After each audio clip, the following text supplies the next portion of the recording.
couple of weeks ago, Dan and I decided to cover the Wall Street Journal's exclusive article that looked at the contents of Jeffrey Epstein's calendar. We found out about some of his clients, including Noam Chomsky and members of certain banks and people who were affiliated with everyone's favourite centre of every conspiracy theory which turns out to be true, Bill Gates. Now, they have a follow-up, so if you want to go and watch this is a good grounding. It's not mandatory viewing, but this was a solid segment. They have a follow-up exclusive that finds out that Bill Gates reportedly had an affair with a Russian bridge player, because apparently office golf players were all taken, I suppose. Bit of a weird thing to bridge, really? I mean, what was she, 95? Anyway, and Jeffrey Epstein found out about it and tried to leverage him giving lots of money to some sort of shell corporation charity fund. So we're going to explore the Wall Street Journal's expose here, because now we can't allege anything, right? We wouldn't dare to dream of saying that Bill Gates has done anything untoward, but it does make me question why they chose to leak this specific story. And we'll get into the details as to why, because technically he's not done anything illegal, it's just a bit of personal drama. So it makes me question what else they've found that they can't release yet. But hey-ho, if we just go on to this promotion, please. For £5 a month, you can keep the lights on and keep us bringing in new guests and make sure the podcast is up and running. So if you're on YouTube and, well, first of all, go over to Rumble, because we don't make any money off of YouTube because they decided to demonetize us. But if you aren't, go over to our website, you get the podcast, full, uncut, for free, all the segments and also the conversations. You get premium content like this, like Comics Corner, where Harry and I decided to discuss Old Man Logan and Logan.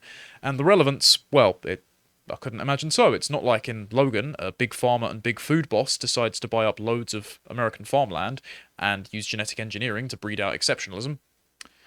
Good job, that's total fiction, isn't it? Anyway, on with the next one. This is the article. This is from the Wall Street Journal. Jeffrey Epstein appeared to threaten Bill Gates over Microsoft co-founder's affair with a Russian bridge player. Epstein discovered Gates had an affair with a Russian bridge player and later appeared to use this knowledge to threaten one of the world's richest men, according to people familiar with the matter. Now, first of all, I hate that phrase in journalism, because it could just mean the guy who slept on the street that saw Bill Gates walk past him sometime. Like, that is how tenuous it could be. But given the high-profile nature of this case, I'm not surprised they're trying to protect their sources, because of course we know that there can't be any sources, because Ghislaine Maxwell was the first person in history to be convicted of trafficking children to absolutely nobody. What? Anyway. Yeah. Yeah, well, we have Maxwell convicted for trafficking children, but nobody that she trafficked to. How curious. I wonder who they're protecting. Anyway, Microsoft co-founder met the woman around 2010 when she was in her 20s. I mean, we'll see this woman in a bit, and don't get me wrong, she's not a runway model, but Bill Gates? Really? It wasn't his winning personality or his incredible pectorals that won her over, is it? Epstein met her in 2013 and later paid for her to attend a software coding school in 2017. Epstein emailed Gates and asked to be reimbursed for the cost of the course, according to people familiar with the matter. The email came after the convicted sex offender had struggled and failed to convince Gates to participate in a multi-billion-dollar charitable fund, slush fund, front, that Epstein had tried to establish with JP Morgan Chase. The implication behind the message, according to those that viewed it, was that Epstein could reveal the affair if Gates didn't keep up an association between the two men. Mr. Gates met with Epstein solely for philanthropic purposes. Having failed repeatedly to draw Mr. Gates beyond these matters, Epstein tried unsuccessfully to leverage a past relationship to threaten Mr. Gates, said a spokeswoman for Gates. Gates, with a net worth in excess of $100 billion and one of the world's biggest philanthropists, Reed Medler, was among the most well-known names in Epstein's calendar. Starting in 2011, Gates had more than half a dozen meetings scheduled with Epstein, including dinners at Epstein's New York townhouse, the documents show. Gates flew on Epstein's private plane from New Jersey to Florida in March 2013, according to the flight records. That same month, the two met in France with an official on the Nobel Peace Prize Committee. They spent much of a day together in New York City in September 2014, meeting other billionaires. So he flew on the Lolita Express, but the story that we're choosing to leak here is his affair, consensual affair, with a woman in her 20s that Epstein tried to blackmail him with. Now, it's quite interesting. This confirms the Epstein blackmail theory, right? Because the theory was, much like the CIA apparently had tapes of JFK and MLK cavorting with prostitutes, that there would be very successful people that would get in compromising positions with the children that Jeffrey Epstein was trafficking. They would then be filmed, and then this would be used as leverage for them to become agents of the intelligence services or to move money around and fund Epstein or his clients if they ever needed it. Now, of course, we cannot allege that Mr. Gates ever encountered anyone underage on the Lolita Express, ever went to Jeffrey Epstein's island. We can only say that he had this consensual affair with this rather young-looking young woman. However, why this story? Because there is nothing criminal and nothing really damaging for Bill Gates here, is there? Okay. All it is he had a consensual affair with a young woman. He's now divorced from his wife, so she clearly already knew about it, and there's going to be absolutely no fallout from it because he's kept all his money. So this seems to be a get out ahead of something else story.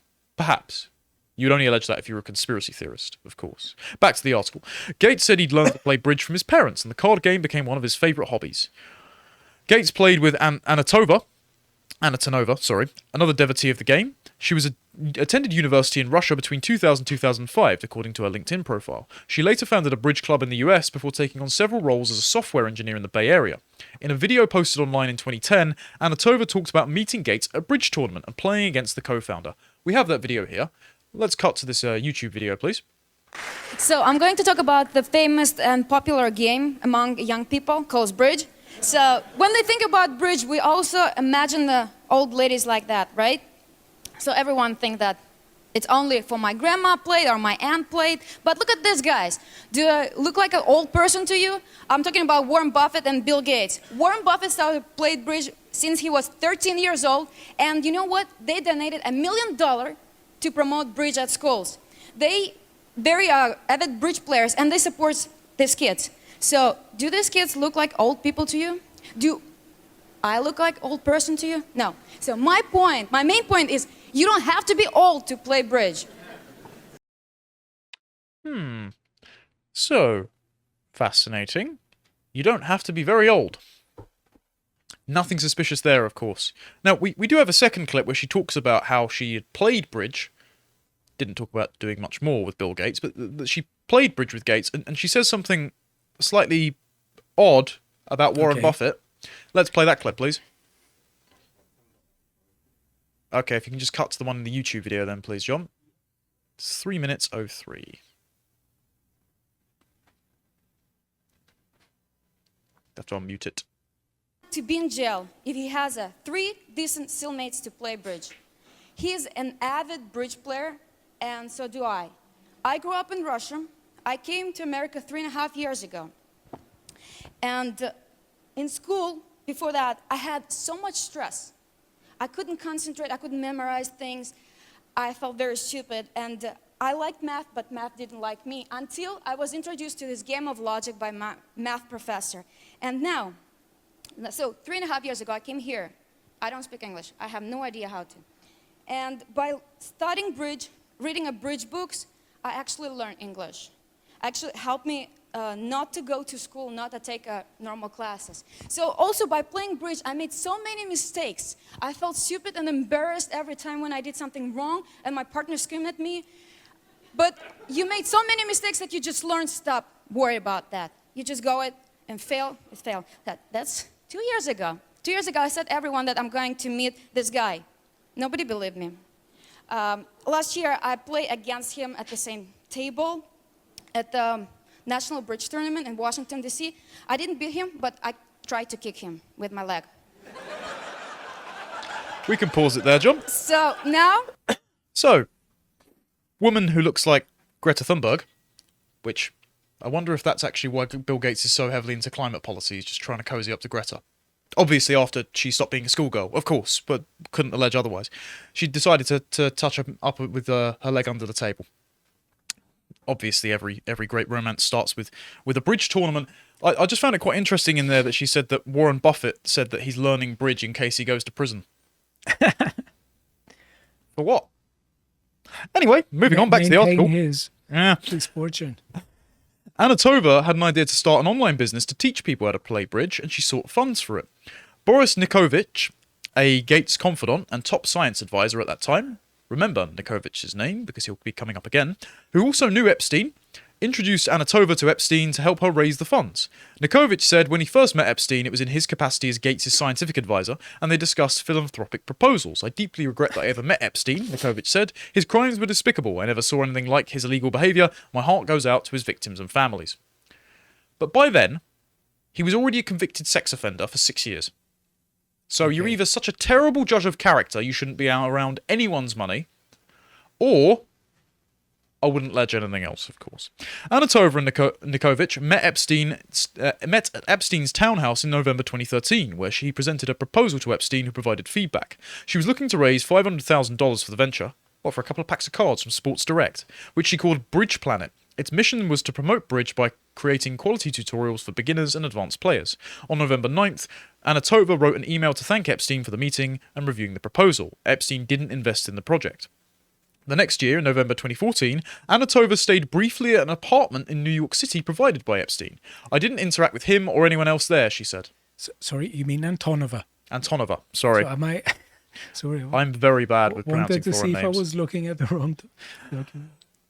She failed to secure funding for Bridge Planet. Antonova said that she decided to become a software programmer instead, and asked several people to lend her money for a programming bootcamp. Epstein agreed to pay, and he paid directly to the school. Nothing was exchanged. I don't know why he did that, she said. When I asked, he said something like he was wealthy and wanted to help people where he could.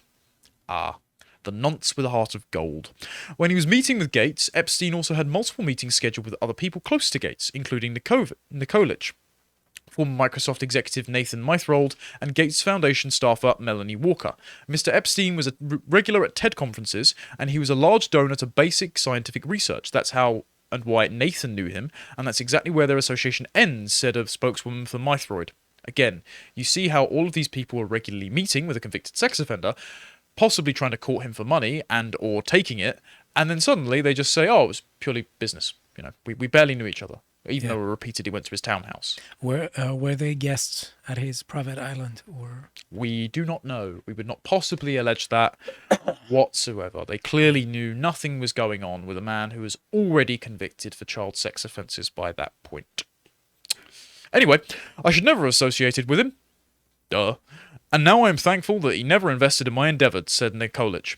We'll get onto that later. A spokeswoman for Mr. Walker declined to comment on her meetings with Mr. Epstein. At the time, Epstein was trying to set up a multi-billion-dollar charitable fund with JP Morgan that would potentially pool money from some of the world's most wealthiest people. Epstein proposed JP Morgan set up the fund with a minimum of $100 million contribution per individual and pay him millions of dollars in fees. In addition to the fees, Epstein saw the fund as a way to rehabilitate his reputation. It hinged on securing support from Bill Gates himself. So, he seemed to believe that he had a very close association with Bill Gates, because in the emails that have been regurgitated by this article, cited here, he goes so far as to act as representation for Bill Gates' business. Why didn't Bill Gates stop that? Because I would be very worried if you were sending off emails on my behalf, and you'd done something very wrong, and you were trying to get money on my behalf. Yeah. Odd that, innit?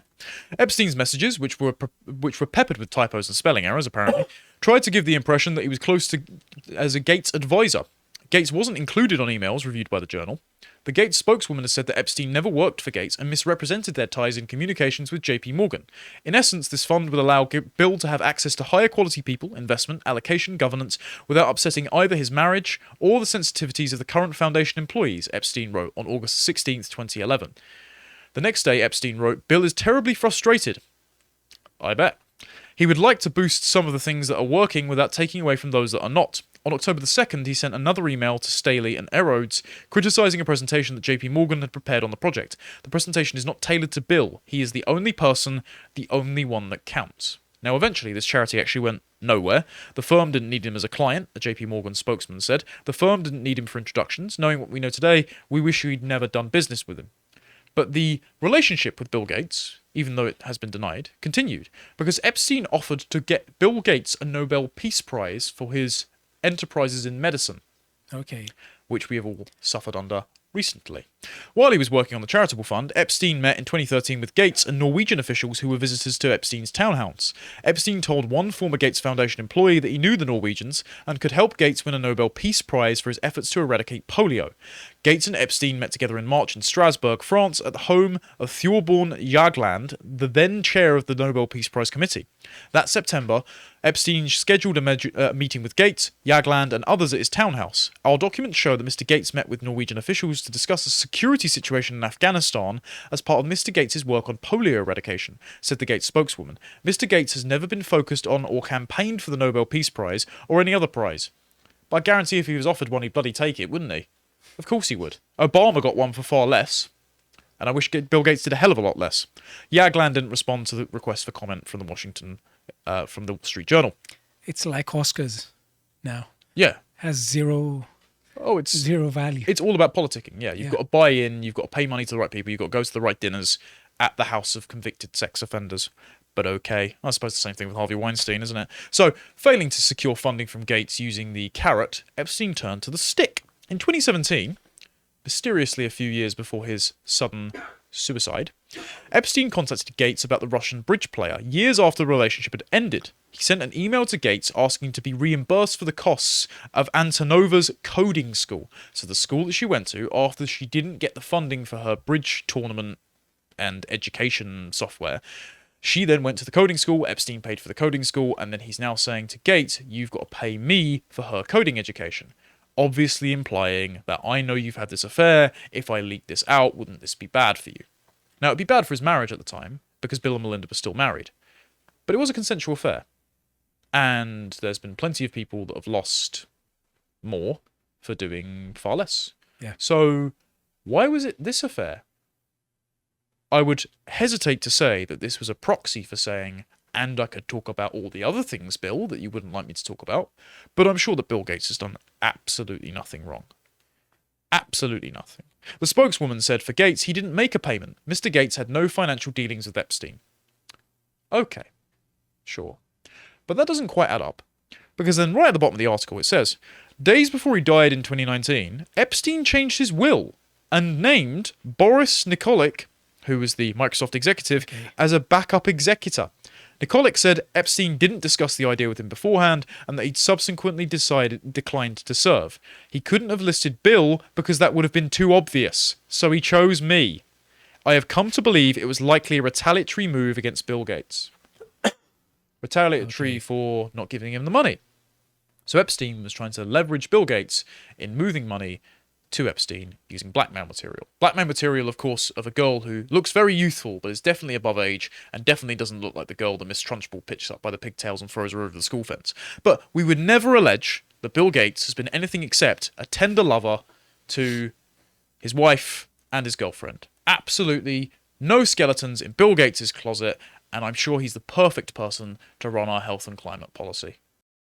If you appreciated that segment from the podcast of the Lotus Eaters, you can go to lotuseaters.com to get access to all the premium content that's on the site, such as the Symposium series, this episode on debating Ayn Rand's ethics. If you'd like to find out what else is being put out, you can follow on Getter at lotuseaters_com on Getter. Thank you and goodbye.